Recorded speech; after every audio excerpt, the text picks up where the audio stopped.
अस्सलाम वालेकुम viewers, welcome to my channel. Viewers, आज की इस वीडियो में हम कुछ ऐसी एब्रीवेशंस के बारे में बात करने वाले हैं जो अक्सर आपने मेडिसिन के नाम के आगे लिखी देखी होगी, जैसे आईपी, बीपी और यूएसपी। तो व्यूवर्स, आज की इस वीडियो में हम इन्हीं से रिलेटेड बात करने वाले हैं कि ये एब्रीवेशंस क्यों लिखी जाती हैं, इनका मकसद क्या है और ये होती क्या है। तो व्यूवर्स, इसमें सबसे पहले है आईपी। आईपी का मतलब होता है इंडियन फार्माकोपिया और दूसरा है बीपी।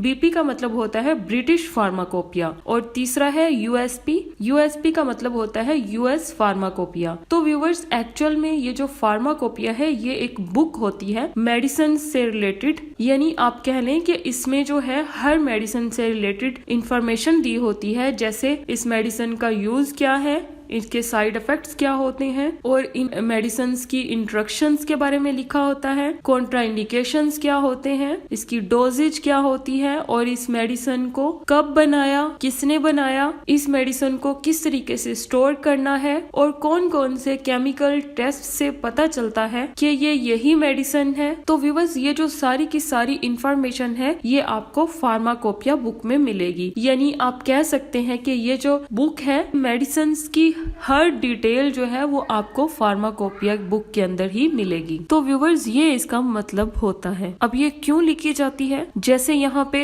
ये है एरिथ्रोमाइसिन और इसके साथ लिखा है बीपी, यानी इसका मतलब ये हुआ कि एरिथ्रोमाइसिन के बारे में जो डिटेल है वो आपको ब्रिटिश फार्माकोपिया बुक के अंदर मिलेगी। तो इसका ये मतलब होता है। तो व्यूवर्स, ये थी हमारी आज की एक छोटी सी वीडियो। अगर आपको वीडियो इन्फॉर्मेटिव लगी हो, अच्छी लगी हो, तो प्लीज लाइक, शेयर और कमेंट कर दें और चैनल योर प्रो डॉक्टर को जरूर सब्सक्राइब कर लें और बेल आइकॉन पर क्लिक कर दें ताकि हमारी हर नई आने वाली वीडियो आप तक बआसानी पहुंच सके। वीडियो को एंड तक देखने का बहुत शुक्रिया। अल्लाह हाफिज।